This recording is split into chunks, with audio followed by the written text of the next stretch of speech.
Just wondered about that additional. Yeah. Those have to be the allotted ones, but that certainly would be, I think, an additional reason that's acceptable. Exactly. It was in the town, so. Important. I've got a town supervisor in another town that likes to, in executive session, actually text other people about what's going on in an executive session. That's cool. Last week we Better than the town in which someone recorded and posted on Facebook what was happening in executive session, but you don't want to know about that. It's not our town. So yeah, That'll be the Yeah. same next year. that'd be a nearby town to us. Yes, that is correct. Okay, so That would be a town where the supervisor is retiring. Okay, we'll call the July 7th Poughkeepsie Joint Water Board meeting to session. First thing on the agenda, public participation. Doreen? Thank you. So at the last meeting, you talked about the Central Hudson dredging for the tar. And for those who weren't on the board, it was discussed back in 2018, 2019. Just want to remind the board that there was a consultant hired, a Dr. Robert Chant from Rutgers, that was the water board consultant. And he's issued a report. We met with DEC and different people. So if you're going to be in need of a consultant again, instead of reinventing the wheel, may want to see if he's still available and if it's still pertinent to have him on behalf of the water board reviewing items. Also, it was a little unclear to me at the last meeting, you had talked about discussing the bylaws at a workshop. And I didn't see that posted on the website.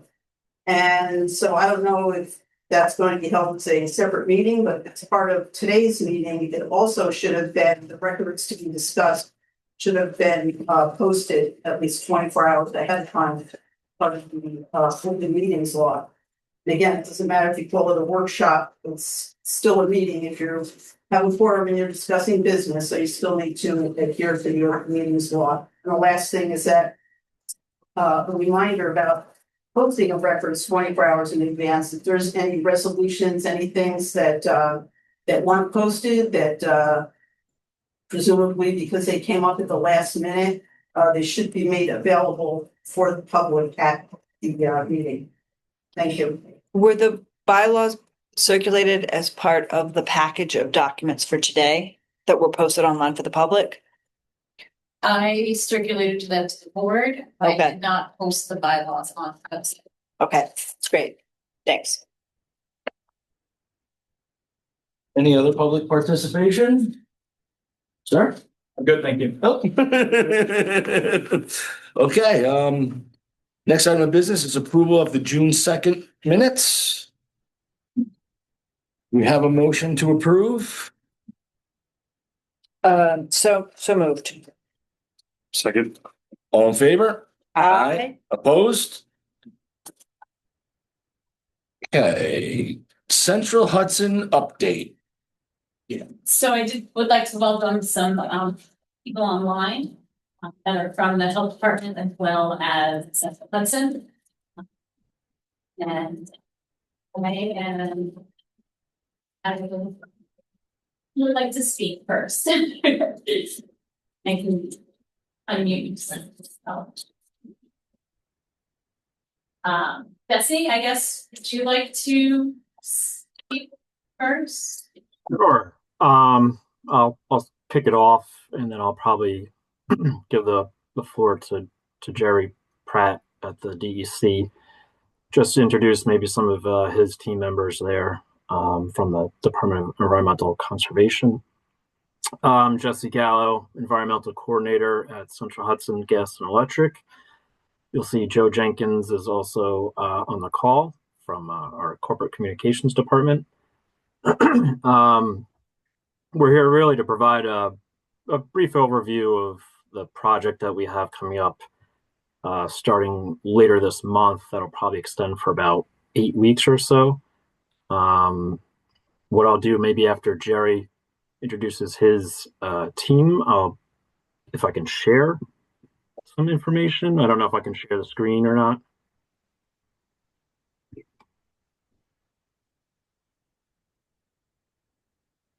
I don't know if I have that capability.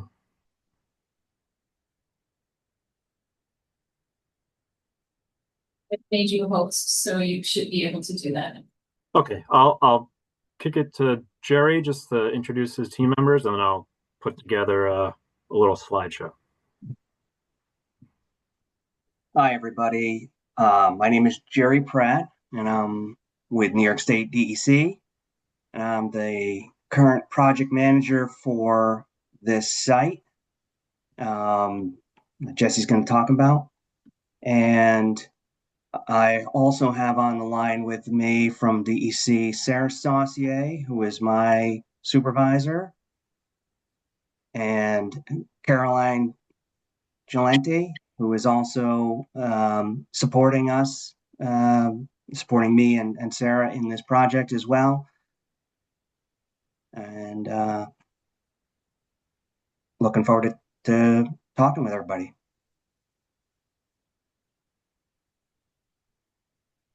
Okay, great. Can you see my screen there? Or Yes. see my presentation? We're good? Yep. Yes. Yep. Okay. So I'm not sure how many at the meeting were involved with this project previously, so I kind of put together just a few informational slides just so that, bring people up to speed of, first of all, what a manufactured gas plant is, and also discuss some of the activities that have been completed on this particular project site, and then some of the activities that we'll be completing over the next several months. So you see here, this is an aerial photograph dated back in the 40s and 50s.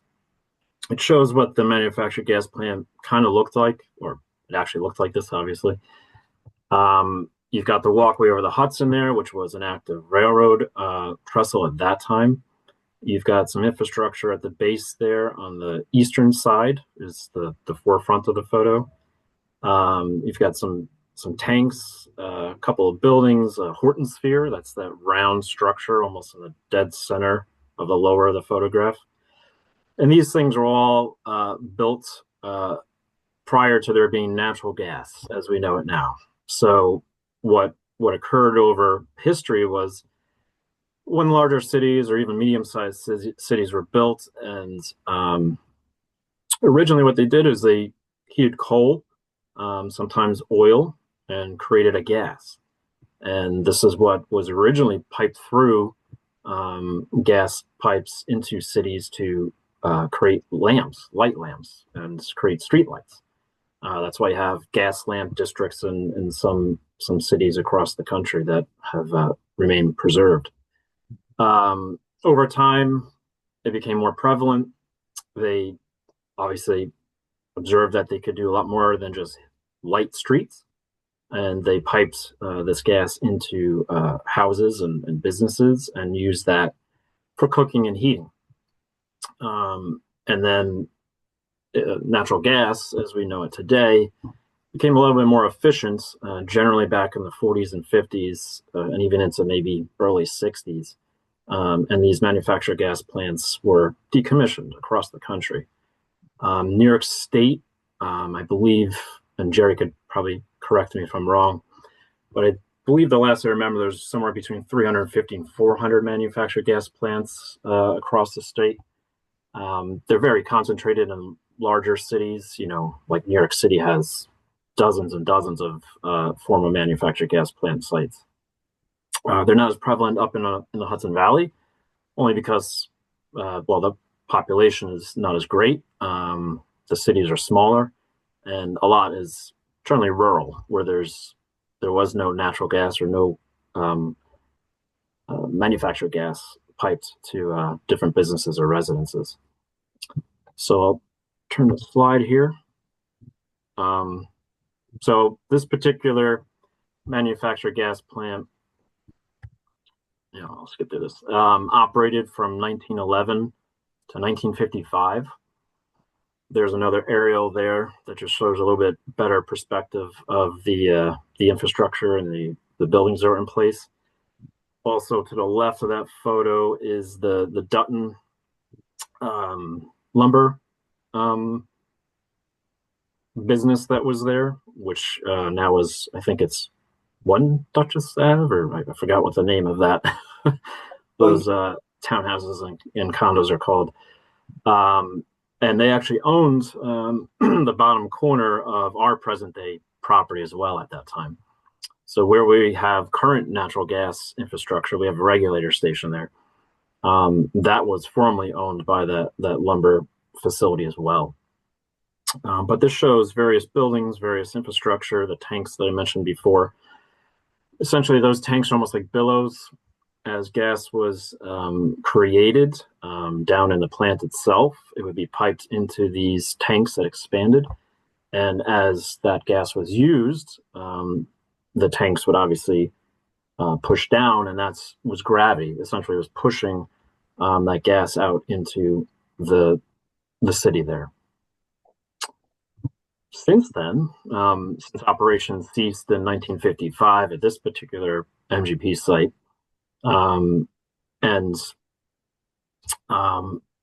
contamination obviously was identified, and the New York State DEC essentially went and canvassed the entire state, put together a comprehensive list of potential manufactured gas plant sites, and created a program more or less to start going through these and assess them for any potential contamination.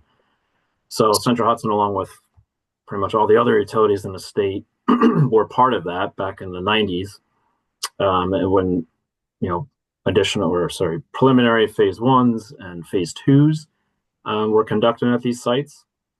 And phase 1s are more or less just like a historical data dive into everything: ownership, what was there, records, title searches, Sanborn maps, you name it, was all in a phase 1. Phase 2 is a little bit more intrusive. It's collecting physical data and generally soil and groundwater analytical data. So that was all done in like the early 90s. This site progressed even further, where there was several iterations of site assessments, both in the uplands portion, which is what you see, as well as in the river, underneath the walkway over the Hudson, and extending out to about I think it's a little closer to shore than that first support for the walkway over the Hudson. So that was done between, as we see here, 1990 and 2015, in partnership with the DEC, and this is a brownfield cleanup project. In 2016, the New York State DEC issued their decision document, which essentially says, a remedial approach that's going to be undertaken for the property. We then put together a remedial design in the latter half of, I think, 2016 into 2017, and ultimately had New York State DEC approval on that. 2018, we initiated some remediation out there, primarily on the upland portion. So that was completed, as well as installing a bulkhead wall. So the bulkhead wall runs from essentially the end of Duchess Avenue there, all along the water down to our electric transition station, which isn't shown on this photo, but it's to the south of the walkway over the Hudson. And that is primarily to stop any migration of residual coal tar that's at bedrock depth on the upland portion from moving into the river, or the river sediments or the slope.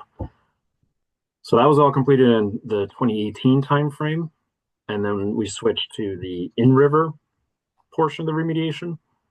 And I think that's where obviously the Poughkeepsie Water Board and the water treatment facility were heavily involved at that point,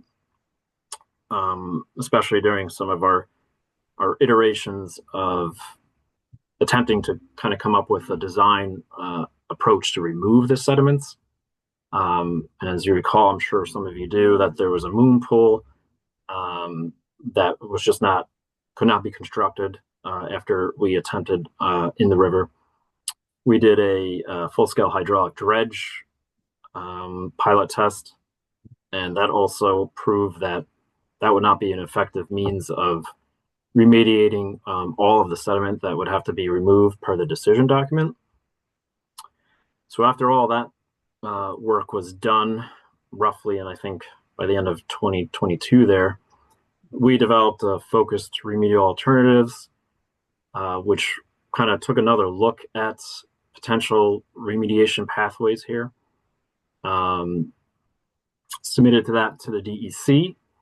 The DEC then reviewed it, and I think conceptually, and Jerry can chime in, we were, under the understanding that based on our previous attempts here to remove on a full scale, large scale with the sediments, that we would potentially look at ways of targeting really heavily impacted areas and then potentially capping the remaining residuals.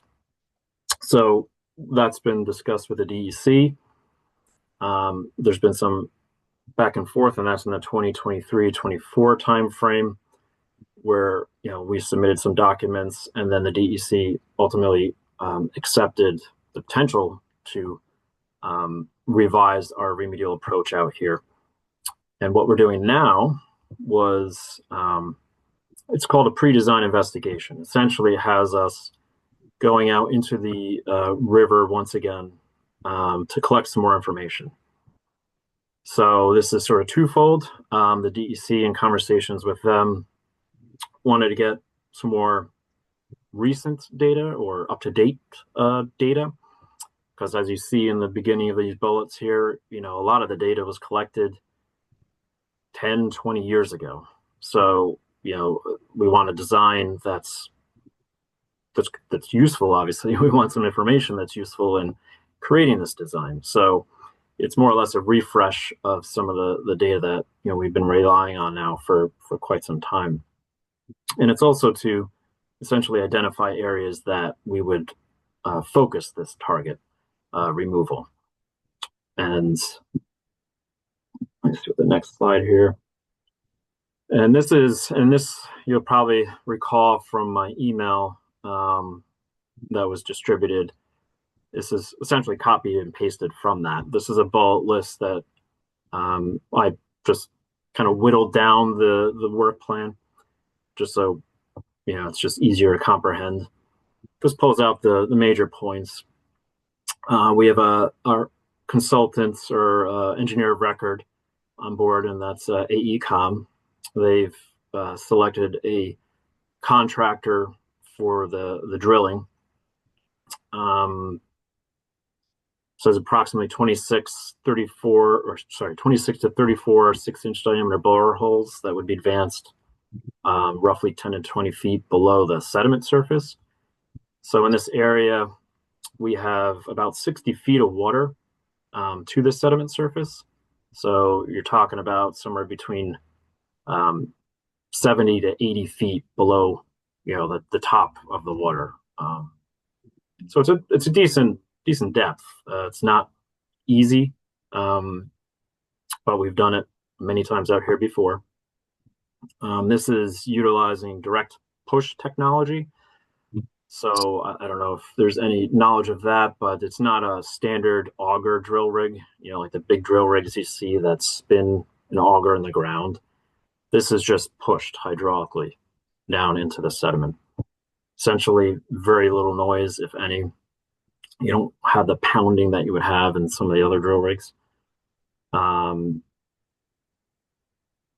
I believe that the different sections here, we're looking about somewhere between the time frame of 8 to 10 weeks of in-river activities. During that time, there'll be someone from AECOM, a scientist stationed on the walkway of the Hudson. We've already made those arrangements with the Parks Department. So similar to what we've done in the past during some of our other activities out here, we've had an observer up there. Basically, their sole objective is to look for any potential sheens.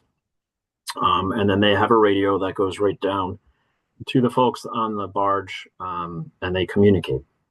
There's also a patrol boat. We call it Sheen Patrol Boats. Their contractor that is specifically on call there at the project site, and they'll be deployed, if necessary, when there's sheens. They can go out there and essentially use absorbent materials to capture them. And we've had this process in place previously. I think it was before Jerry was involved with the project, but it worked quite well, actually. And also here, the last bullet, obviously, is that, in the event that we do have sheens out of any control, that we can manage, we would obviously be contacting the DEC, who will likely be on the property anyway, and the Poughkeepsie Water Treatment Facility. Similar to what we've done protocol in the past, where that open line of communication has always taken place. Luckily, and we've never actually had to do that in our previous activities. These are just some photos I took. This is not exactly what you're going to see. I just kind of took these from the internet. But these are pretty much the scale you're looking at. The bottom photo there shows a truck-mounted drill rig. That's a larger drill rig. We're not going to be using something like that. Will probably be one of the top two photos there. You'll have a little barge platform, a little boat, obviously be able to move the thing around and also transport people back and forth. This will be moved to the shore side each day, and they'll tie up alongside the bulkhead there, so it won't be out there for the full 8 to 10 weeks at a time. It'll be lit. They have to notify the Coast Guard for navigation reasons, although this will be entirely out of the shipping channel itself. And as I alluded to, the schedule, we're looking to mobilize the week of July 21st. It's roughly 8 to 10 weeks of in-river field activities. So that puts us about early, middle October. That's even actually including some weather-related days, that they're not going to be able to do some work out in the river. And then essentially for the remainder of the year and then into early next year, the engineers are going to be reviewing the data and coming up with the next course of action. And this is just another photo. Actually, this shows current activities on the site, where you have the Dutton condos there, and what our property looks like. It's just gravel, and that's the receival station for the natural gas line there. And I'll give it to Jerry if he wants to add anything more, and then we can entertain any questions or comments.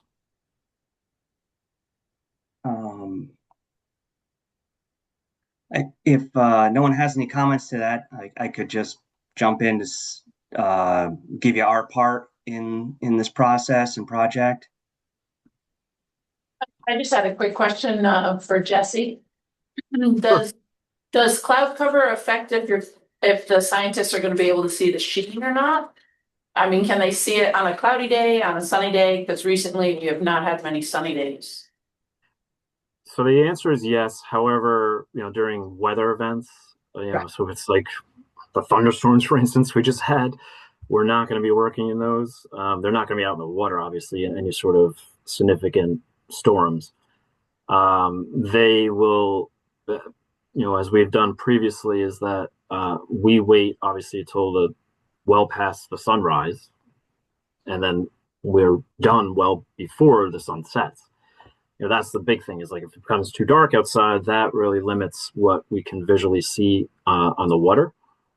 But at any means or any time where their visibility is restricted, that means that we stop work. Okay. Yeah. I know you mentioned that it's gonna take, 8 to 10 weeks, but is it a daily event that you'll be out there drilling, or is it specific days? Are you able to share the days that you will be out there? It's generally Monday to Friday for those 8 to 10 weeks. Okay. Yeah, this is a very slow, laborious process. Like I said, you're in 60 feet of water and then you're drilling 10 to 20 feet down. I mean, we're lucky if we get 1 or 2 borings done a day. And then they're having to move it around. Obviously, it's just not as easy as it is on land, unfortunately. But yeah, that is the plan, is Monday to Friday, general business hours. We're not going to be out there at 6 a.m. We're not going to be out there at 9 p.m.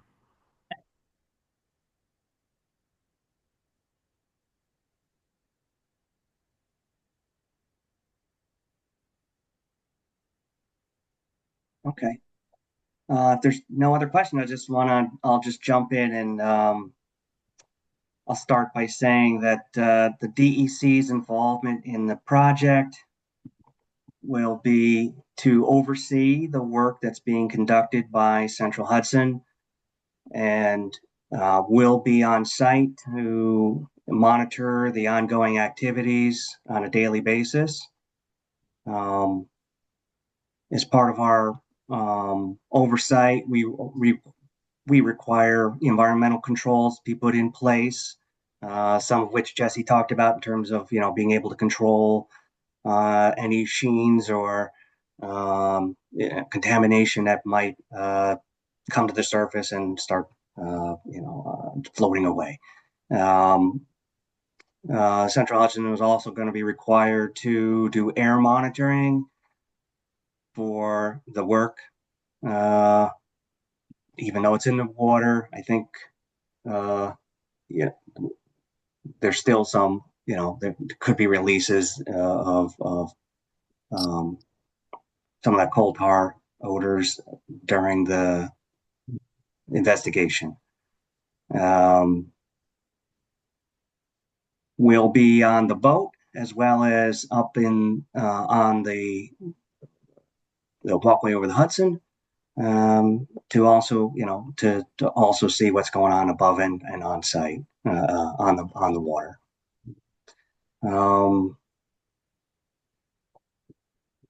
We'll be advising Central Hudson as the work goes along on the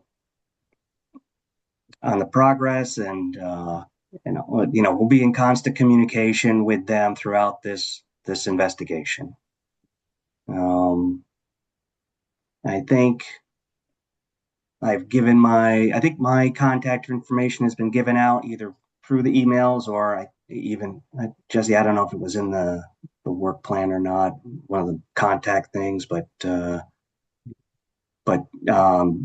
my contact information is available for everyone to contact me if they have any questions. If they see something while it's in process, I'll be available for your inquiries.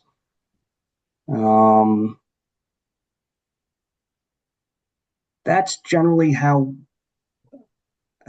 that's our involvement with the work at this point.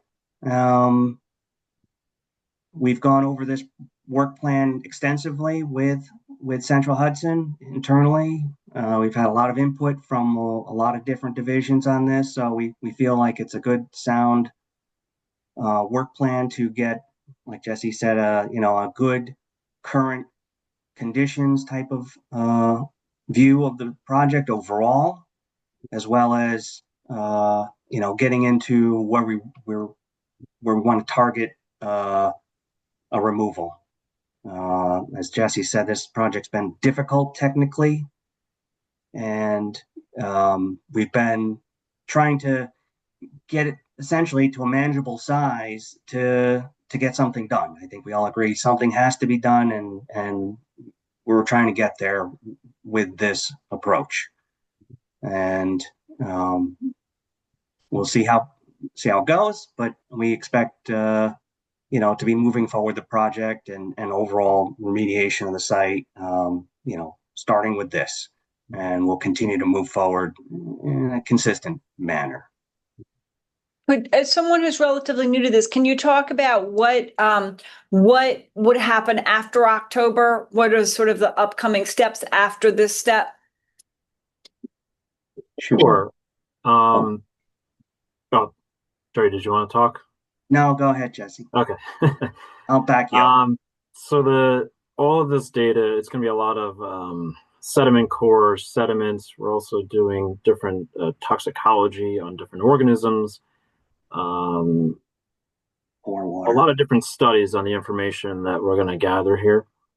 And that takes time, obviously. So that's probably going to take the remainder of the year after October, where it's a lot of lab data and then engineers and scientists essentially going through all that data to interpolate it and then put everything together into essentially a summary report of what they found. So that's going to take 6 to probably 9 months to get through that process. That's why I put in there sort of the 2025 into early 2026 timeframe. And then we're kind of at the point to regroup with the DEC and say, okay, well, this is what we found out here. Does it fit the possibility of refining our remedial approach out here? And what does that look like? And essentially that's the path we go down after that is, reviewing the data with the DEC, and then coming up with hopefully a plan that will work. That takes time. I would put a question mark as far as how long after that. But that's kind of it. That's for the foreseeable future. At this point, we don't have any details or information on an acceptable remedial approach, and we don't have the same for a schedule. Okay, thank you very much. Yep. So as Jesse mentioned, this is going to take years again before we're in the water actually cleaning up something. By the time like he said, they generate the report in 6 to 9 months. It's going to take us some time to review that internally as well. Not 6 to 9 months, but probably a couple of months, or if we're lucky. And once that's done, another alternatives analysis will be done, explaining how those alternatives were justified, or those cleanup measures are justified, and then a design will be created after that. Once a remedy is selected, so there's quite a bit of reporting and I'll just say bureaucracy involved, administration of it, if you will, to get the paperwork in place before we're out on the water again. Yep, and I'll add, there's also a lot of time for input. So, oh yeah, and we'll have public. There'll be public input as well. Correct. So it's not like we're doing this, just between the DEC and ourselves. It will involve public input.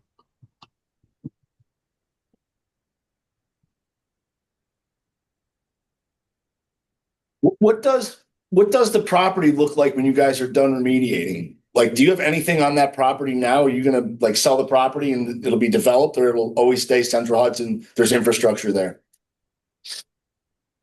I can't really speak to that directly. I can say that currently there's natural gas infrastructure on the northern side and there's electrical infrastructure on the southern side. So there's not a lot of, what I would say would be open space currently. But to the future use of some of that property, I can't directly speak to that. I know I will answer, though, that the walkway over the Hudson obviously has the walkway to the elevator that traverses the property, as well as the footprint of the elevator. So we had obviously worked with them. I think that was almost 10 years ago now. To have that portion of the property remediated so that they could install that walkway and put that elevator in place. But I'll defer to Joe if there's any questions on like the future. I'm sure either he could speak or get someone in touch that could offer more than I can.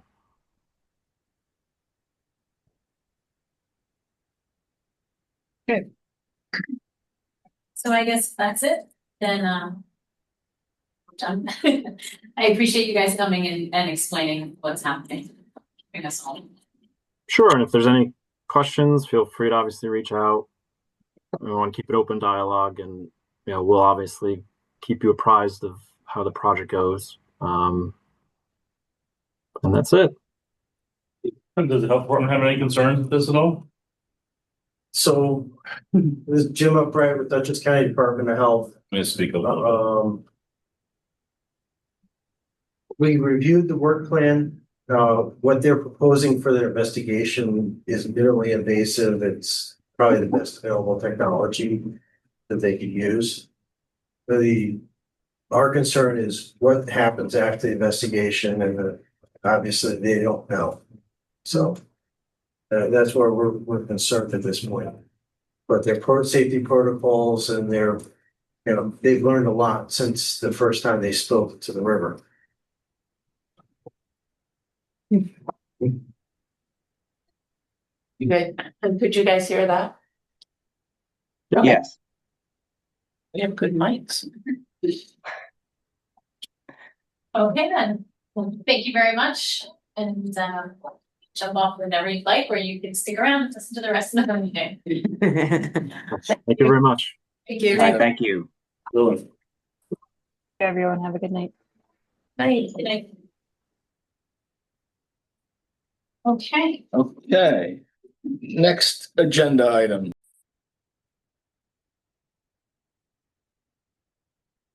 Bye.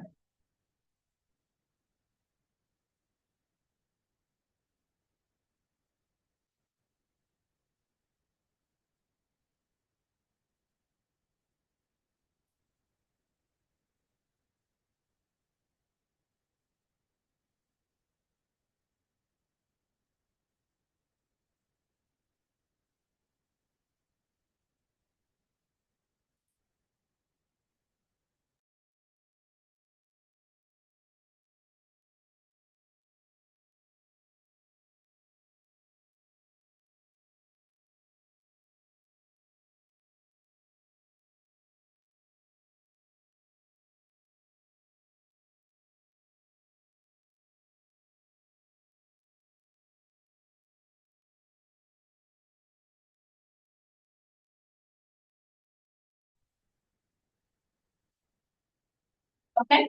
So we're back. For the record, we had our meeting temporarily shut down. We had to reestablish our connection, so we are back connected. Our next order of business is our plant status report. All right, so overall, last month, the plant operated well. As expected, we did see a slight increase in our daily plant effluent flow. And again, this next quarter will expect to be even higher. But if you notice on the status report, we are seeing that trend of increased production. To the highest this past quarter was the highest that we've ever produced. We're pretty close to the summer of 2022. So we did have 2 plant shutdowns for electrical evaluations this past month. Both of those shutdowns were very long. They were about 8 hours. One of those shutdowns we completely disconnected from Central Hudson so that they can evaluate transformers, do electrical work. One of the things has been mentioned before, Randy, we talk about it periodically, is we do have issues with our electricity that's coming to the plant. We have some major fluctuations. They go from spiking really high to spiking really low. So that is something that we need to evaluate going forward, especially in this comprehensive facility plan. We're looking to see what we can do about it. But during that during those shutdowns, we did see that there was a wire from Central Hudson that was not securely attached, but apparently it really hasn't made much of a difference. So we were kind of hoping that we found that will be done, but unfortunately, no. We are waiting for the full reports from the electrical engineer that we did have on site. Are you having ongoing issues, electrical Yes, issue? ongoing issues. The issue that we had last summer, last May, where the plant wound up shut down, where we manually operating for weeks at an end, was ultimately caused by this electrical spike. So because we're dealing with so much sensitive electrical equipment, when you have those spikes, it can wreak havoc here. So we're hoping that this was the start. This is like, having these engineers come in, doing this work would help us identify maybe some small things that we could do here to help improve the situation. And is that at the plant's expense or at Central Hudson's expense? Central Hudson should be providing you a steady flow of power, right? So right now, this has been at our expense. It's stuff that we also needed to do regardless, looking at the transformers and connections and things like that. But talking with Central Hudson is definitely the next step. We wanted to make sure we had some information in our pockets so that we can, refer back to this. Got it. Thanks. That is definitely something that's next on the agenda. So there was that. So we had 2 shutdowns for that last month. And then we also had 2 shutdowns at the very end of the month, the 23rd and the 25th of June, because of energy curtailments. So we are enrolled in 2 different programs, one with Central Hudson and one with another energy GMI, but so we do get rebates if we're able to shut down, come off the grid completely during these times of high energy consumption. But when we have those really long, really hot days this month, typically they have been asking for only like a 4-hour shutdown, but those 3 days they had asked for 8+ hours. So that was a very big demand on us, and we struggled after the first shutdown to come offline again on that Tuesday, that 24th. We weren't able to get our reservoirs to a safe level where we felt comfortable because it's also hot. Everybody's using water. So those were big requests. Were they from Central Hudson or from JMI? Both. And when their plant shut down, the town shut down. So everybody's got to recover after. It takes 60 hours to get us both recovered when you got back-to-back things like this. 60 hours, but they did 3 in a row. Right. 3 consecutive days. It takes, that's what, one of them we couldn't shut down. We wound up not being able to shut down for that Wednesday. Right. And we It did takes the us, majority. I'm using 60 as a number, For sure. but it takes us, Well, by the time our reservoirs refill, their reservoirs, and like, we're fighting each other, everyone to fill tanks. So it becomes a real, like, juggling match. It does. It becomes a struggle to do that. And that was the first time that they had requested that long of a period of time to be shut down. And granted, this goes out to all different types of energy consumers. So it's not just water plants. They do have other water utilities that are participants in this program. So they are understanding that we might not be able to do it. There's a factor that they calculate based on how much we participate in the program. So knowing that now, in those days, having that expectation we might be shutting down for those really hot days, it might have been better that we just do 4 hours each day versus a full 8 hours. So we can talk to, I've made contact with our sales representative, yeah, so we can communicate with her better when we're up against a wall like that. Being enrolled in 2 programs is a lot too. I mean, I wonder whether it's worth looking at what are the They both economic. at the same time. Yeah. So like. oh, you're not doing Yeah, double. you're not. No, it's at the same time. It's just who's asking for it. It just means that we get more money potentially back in the refund because we participate Got it. in the 2. it's weird though, sometimes Central Hudson might be like an hour off. So rather than, you know, JMI might ask for 1 to 8, and then Central Hudson might say, let's do 2 to 9. So it might just be like this random hour or so difference, but for the most part, it's always been until this year, Yeah, doable. 4 to 6 hours. 4 or 6. So that though kind of leads me into another thing that I just wanted to mention. Because we were participating in this, we were very low on our reservoirs. We had our most experienced operator at night come in on the 25th and decided that he was going to push the plant and make as much water as we can. And he attempted to go all the way up to 18. I think he was up to like 18, you know, really. But we uncovered a little bit of a problem when we go up that high. And without getting into the nitty gritty of it, ultimately our EQ doesn't drop rapidly enough. And that could be a problem if we're running at that rate, because we're not going to have room for our filters to be able to be backwashed. Because when we backwash our filters, it goes into our EQ chamber. And if that EQ chamber overflows, it goes into the river, which would be a very big no for us. We're not permitted to release into the river. So Can you just tell me what EQ stands for? equalization. Okay, thank you. So,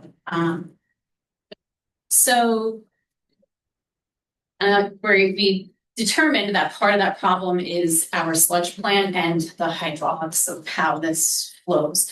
So what happens is the water coming from the sludge plant that has to get returned to the head of the plant can't overcome that pressure of the high rate coming into the rapid mix. So it's not that we can't operate at that rate.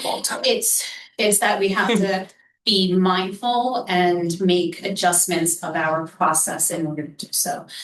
We'd have to shut valves to keep the water coming from the sludge plant, and just be mindful of the process that's happening. We don't want to be operating at 18 mg Ideally, for a long-term basis. Plant can do 19, but it's your Don't worry. process can't handle the 19 for broad periods of time. so there might be some other things that we can do, and we can look at, but I think that definitely needs to be looked at as we do this. So. And other than that, we have a new operator starting on Monday the 14th. So he comes to us from Kingston with a 2A license already. Another Kingston guy? Another Kingston guy, so we've taken 2 now from Kingston. And it's nice because they do come with a 2A, which is the minimum license to operate the plant here. So once he's trained, and we're confident he's able to do it on his own, he'll be up to speed pretty quick. So. And That happened on the 25th. the energy curtailment. Yes. There was energy curtailments the 23rd, 24th, and 25th. We had some other electrical issues at another water filtration plant associated with your too, but I didn't know if it was connected to some difficulties. You know. Oh. There was a fire with the pollution control that night. And then there was an emergency shutdown. I was just pulling up the date to see. It was really, I mean, it was those with really, really hot Yeah. days. So, but we did participate in it.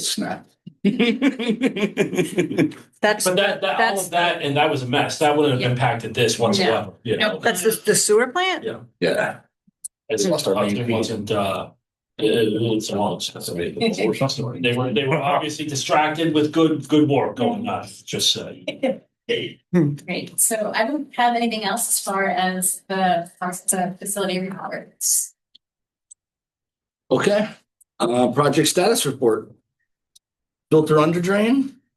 Absolutely. I have my question. I think that Oh. seeing what you can do though, You did? that was good. At a time where there wasn't a huge fire demand or something like that, that's always good to see like with those things that, you know, so. Yeah. The return, During our testing, we did have the plant going almost to 19. Yeah. So it was. but yes, during a time period, like it was a good advantage to do it, but it wasn't, you know, you were under the guns, so that. Right. It's good to know it's a good time period to do it. We did get the budget status. Yeah, do the budget while we're here. Yep, overall, we're at 50% of the year and we're at 40% of the budget. You know, there's a few lines that might be pretty close, but we can,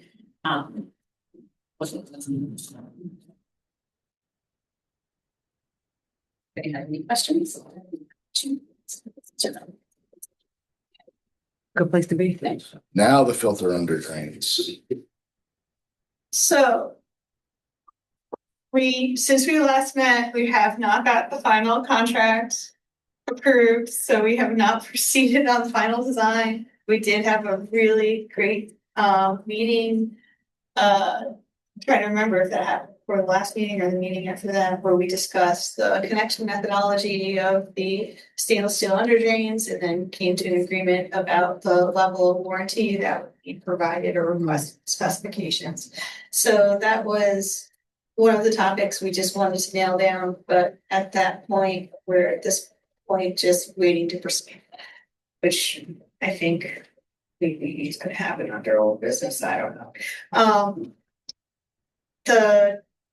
As far as I know, the RFQ for the comprehensive facilities plan is with Dottie and Shirley, but I think you're waiting on And nothing has happened. communities to authorize it Yeah. before that goes. So there's been no Yes. changes with that. The town approved the filter under drain replacement, the additional funding for that. And it occurred to me that we not only need to clear communications to the town and the city, but also back from the town and the city to make sure that you know when those things get done at a town board meeting. But we did approve the extended funding for the design work. I'll go back to A. I've emailed, I think, everyone at this table with your laundry list of drinking water SRF application requirements. So please just ask questions, if you don't know what I need, and we will be squeaky back, but if we are not getting the data we need to get those applications. So I know you sent it to everybody from the city, everybody from the town, but can we appoint somebody that's gonna be the person to respond to that? Because I feel sometimes that once we walk out the door, that the actions don't get I done. think our point was that it was Joe Vita on that, 'cause it was all business office stuff, right? It was all, I feel like Joe's gonna be the. yeah, all the stuff on that list, I don't have access to. Exactly, Yeah. yeah, and that's just who, like, for instance, the last time we did it, just Brian gave me. Right. So I think that's it. Okay. That's just just, and wanna I make made sure that that call, we- but no, I'll bother Joe and then, You copied me And I'll on come. correspondence to Joe Vita. yeah, and I copied everyone here just from the city and then I Right. sent You a got no separate map. county. Right. Do we, That- And do we have anything- any, do we have anything on that list that? Yeah, we got a Yeah, list. We got a laundry list. Yep, we have a laundry list. We need to include mental, but town Yeah, we can always- controller and, That's what I was looking Right. for. yep, I went with the board, but it generally then. Yep. You'll tell Right. me who I should, and I request that, but I had a feeling at Right. the city, I knew who I should be about it. this is for the WIA grant, which would be, I think this is, Unfortunately, as you recall, we're not successful with the WIA grant, we are gonna apply again, but with this is for the drinking water SRF law, state revolving law. so this is end of July So for that this, state. well, there's no, you already have this designated. Okay, We need to get through the funding I see. application process. Okay, We got a. Did you send me a comment on the report, Tom? Me? Or, or, no, oh, sorry, Mr. Albright. No, it's all Mr. Aldrich. Okay, who, I feel like I have one comment from the Dutchess County Department of Health on the report, which was just for an updated schedule Okay. that will get emailed out this week. If anyone at the back of the room might remember sending us a comment on it. It was probably Holden. Yeah, I don't recall who emailed about it, but it was just a request for an update on the schedule, because obviously the schedule that would have been submitted. It was state DOH. Okay, is that right? Because because you're using state funding, you have to get it approved by state DOH. Yes, and we always copy both the county and with the previous UV, there was comments from both the county and the state, so, but I just don't remember. Yeah, we take we make comments, they send them to the state, that's way to get one communication. Yeah, so either way, very simple comment will be addressed, just was an update on schedule. So with the contract authorization, again, our intention is to wrap up the design and be able to get that submitted to the Department of Health as quickly as possible. But I think at least one of our most significant questions has been responded to now. So I'm gonna skip down to C, the thickened sludge storage tank. That has been the report, and that project was put on the IUP list. And there has been no additional like progress on that front, or any applications, but there is a WIA application that's due on the 31st that we could certainly apply for that on, and I don't recall if that was the board's intention or not to be progressed, to pursue grant application on the TSST. If it is, we better move fast. Have we applied before for that? No. You need an engineer's report for all that stuff? Or you already have that? Well, the thing is that we were gonna try the under drain again, so do you wanna try two? And I don't think they generally are successful to try both. What we've been finding is that you need, you can highlight the financial stress of any of the communities involved in the joint water project, right? But also, shovel ready, right? So the closer we are to being actually ready to do it, the better. So it would seem like maybe the filter under drains are going to be a more likely fit. That was my thought as well. Right. But I just wanted to ask that question while we're looking at this. Just kept it there for posterity, didn't we? Just to keep reminding us that we have to do that. Well, dude. And that's WIA. Yeah, So that's not due till September 13th. that's it, yeah, and. So we have a little bit of time. That's right, okay, Jared, there's a few. WQIP is end of July, WQIP. but if it's WIA, then we've got another month and a half. So it's not like that's a whole lot of time, but it's a little bit more time, Yes. for the filter under drains. Can I I think ask, that's what we intend. Well, I don't know if we voted or not, but that's what we intended. did it last year? think we and did. So we were just gonna Yep. refresh the application? Yep. Um, We could Why work not? on letters of support. We could work on, framing the urgency of the need. We could, if there's anything we could do to strengthen the application, including having it be now at this point, the design is done and we're more or less ready to go, which seems to be a factor in their scoring. and we don't have a closed financing application. We are collecting data, but it's not closed upon, so we can pursue it again. Yep. All right, we'll get in communication about that. We'll see what we need to refresh from last year. So is there an agreement that we should go filter under drains, but not the sludge tank for the WIA?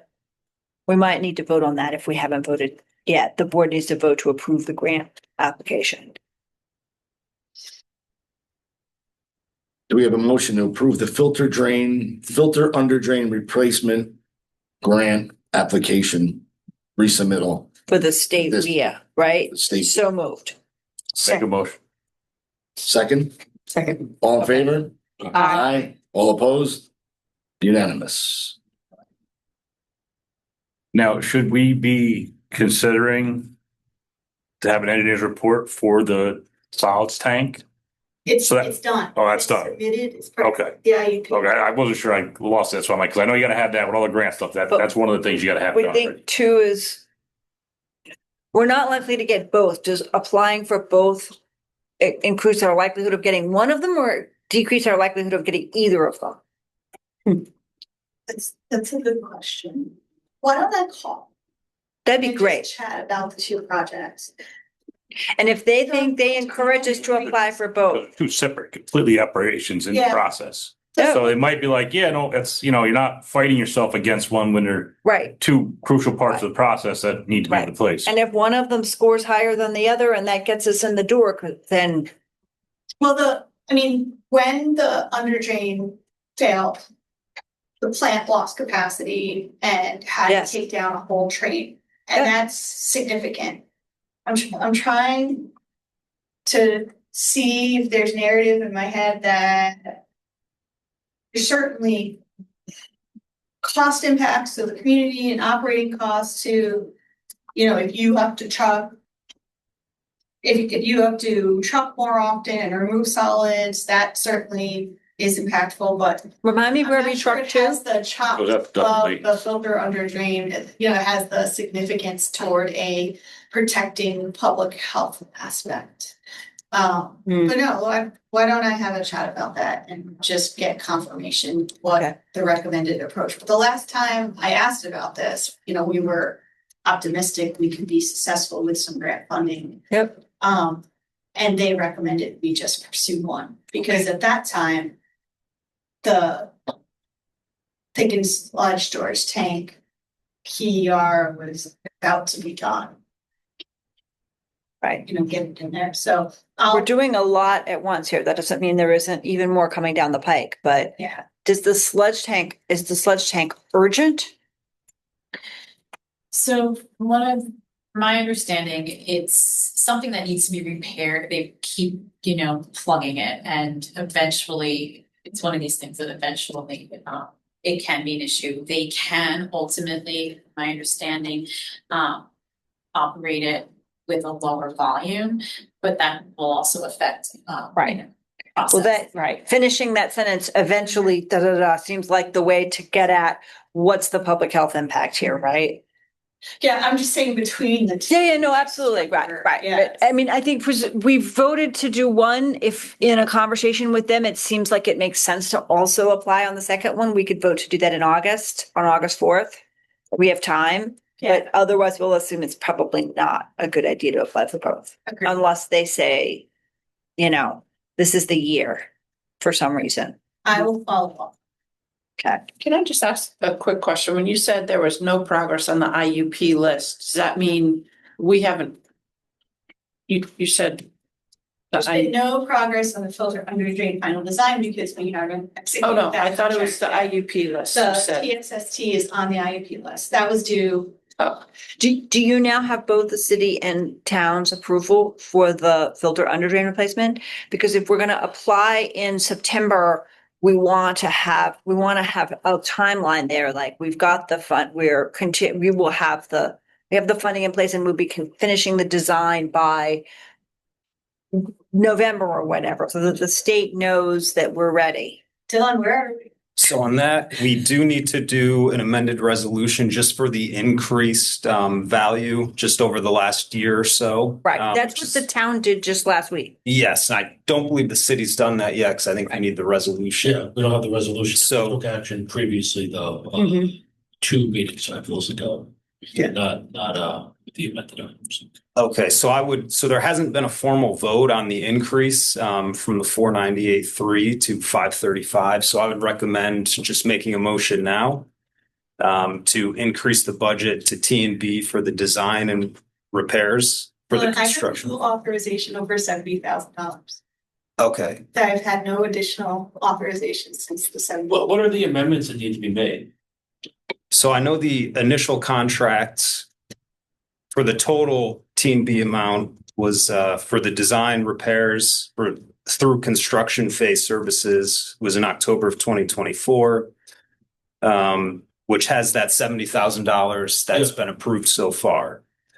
So we need to increase the total amount of that contract from 498,300 to 535. And then Aaron, as far as the 70,000 That was the That's initial been that.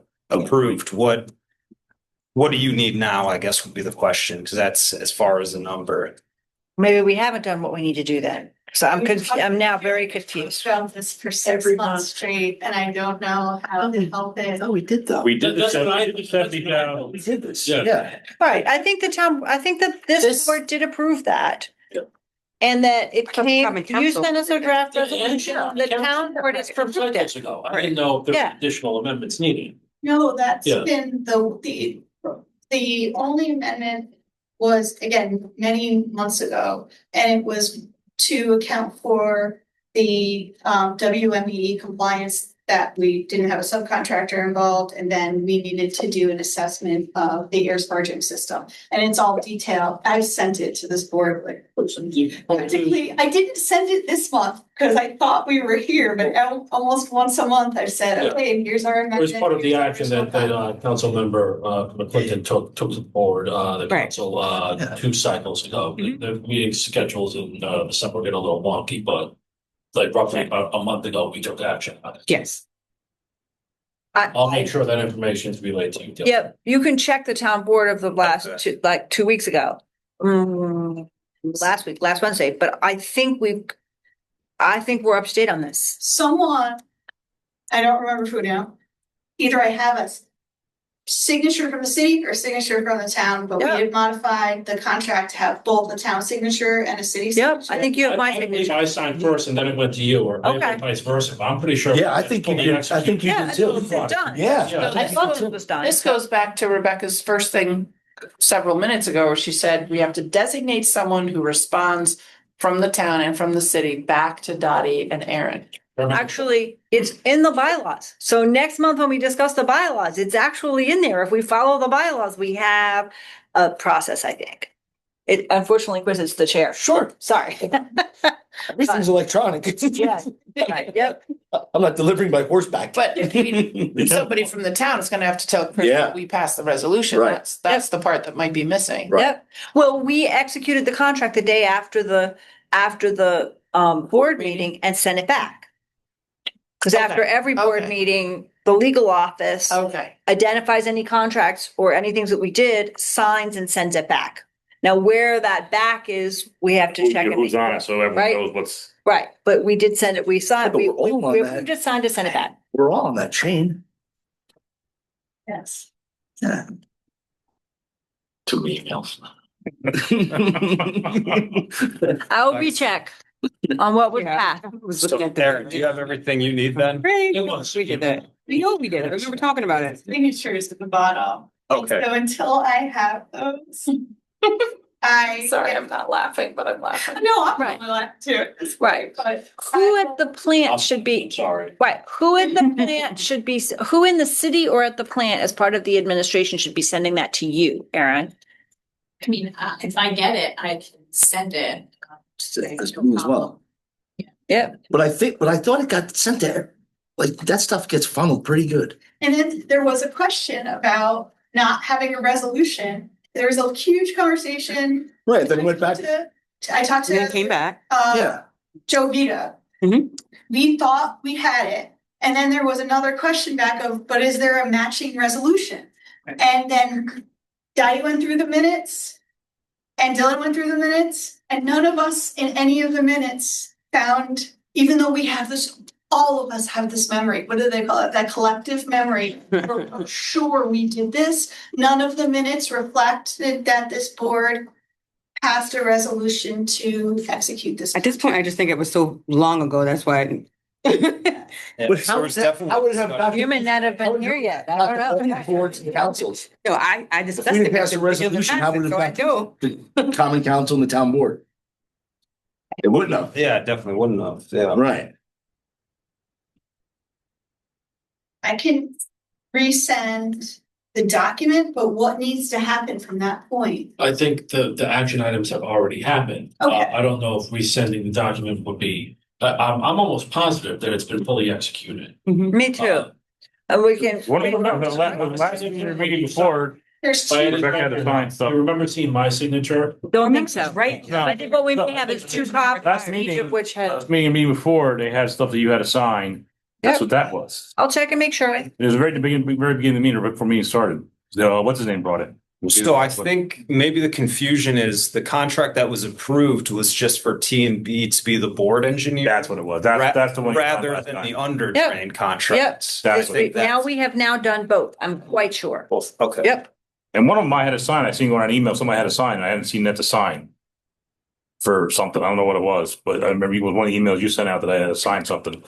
And then I didn't, I don't know if that was, whatever got finalized or whatever it was. I don't know what. Last that week was a we while. did this, so I will make sure that it gets, I think I'm a little unclear about who to send it to so that it gets to Aaron.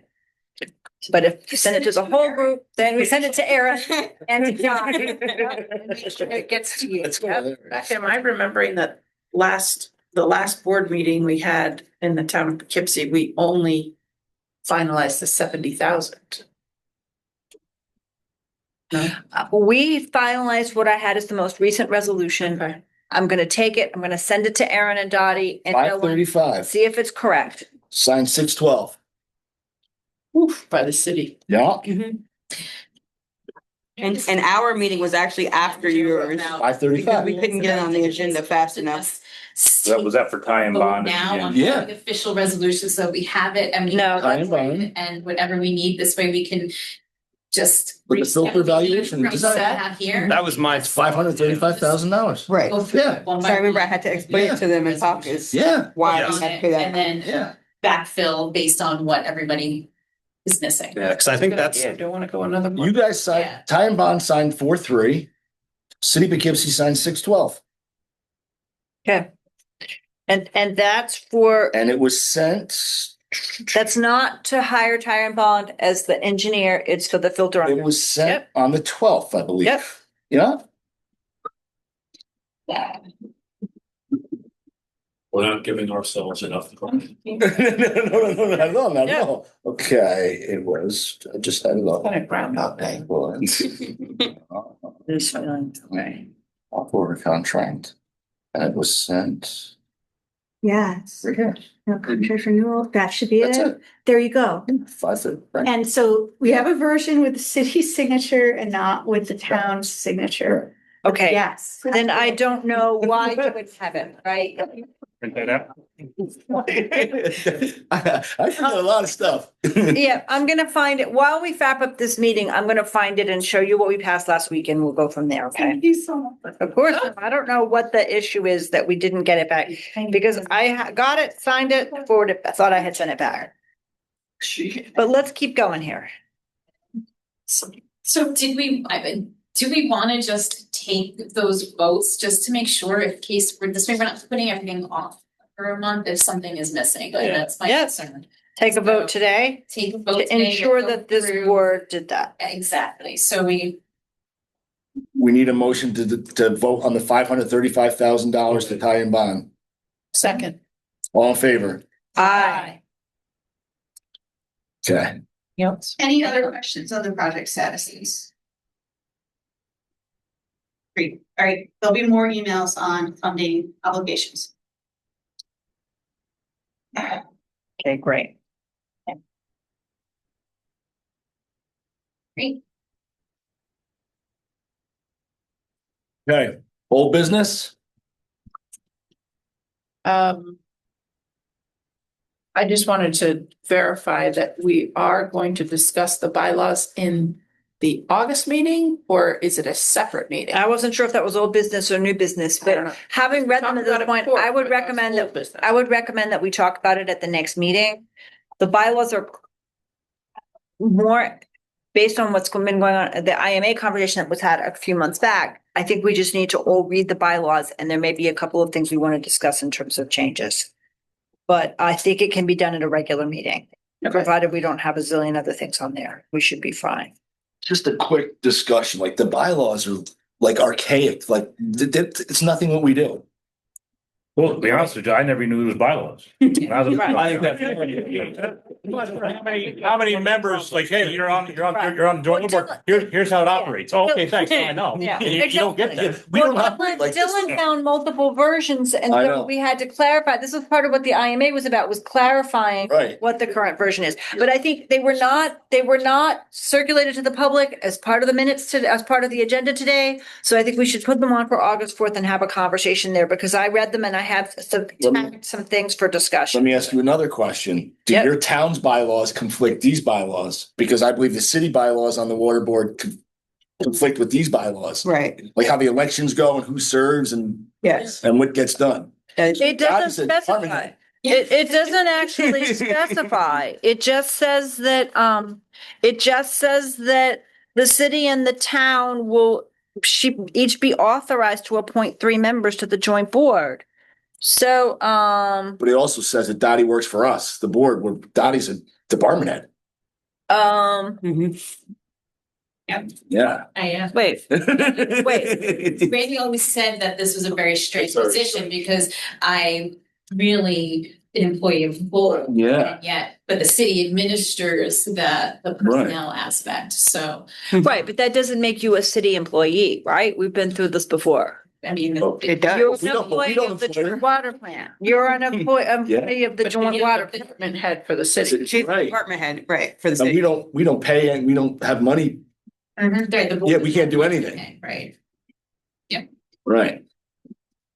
I'm just saying, it's Right. that's kind of not how we operate. Perfect conversation for August.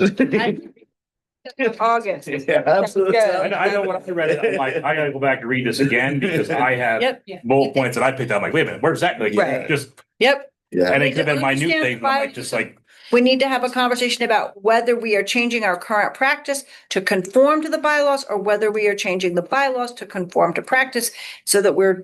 Absolutely. That's Yep. a fair assessment. Yep. mhm. And the CMA committee Yeah. felt that that's really a job for the board It is, itself, yeah, right? yeah. So, Yeah. so we're set. Yeah. Are you able to pass around, at least to me, the cities, Sure. since they're Mhm. referencing what, Right. what? And the towns are limited to just the two lines that you just read? What do you 3 mean? lines or whatever? The town's bylaws in regards to the joint water board. I will go look before August, but I don't think that we have anything except that the town supervisor makes those appointments. Town board. makes those appointments. Can we, Town board makes. can I the make a appointments. motion Town that board. the city upload the couple pages that refers to the joint water board bylaws to the group Yep. before the August 4th meeting and the town? We'll try to do the same. So moved. Second. All in favor? Aye. Opposed? Unanimous. Mm-hmm. Get her done. Great. I call that old business because we've been talking about it for several. That's fine. For sure. I've got copies of the bylaws too. I don't know if anyone wants some. And they've got a note that is not my note, but I think it's kind of funny, so I kept it there. On the front page. Yeah. Put it out. That's not your note? I thought that was your note. No, I had I kind of feel the same way, but I the original ones, then I read these ones. Oh, From the, I do not, yeah, there's different. Someone was approved. yeah, I wasn't sure, so I, it should be, yeah, it is. Yeah, read it again. Yeah, it was down, no, it got cut off in that copy. okay. Is there any new business? Any new business? Forever hold your peace. Do we have a motion to end the meeting? So moved. Second. All in favor? We do have an IMA meeting on Thursday for those folks who are on the IMA group, right? All right, I'm gonna stop. There's the resolution from the town. It looks Yep. like it was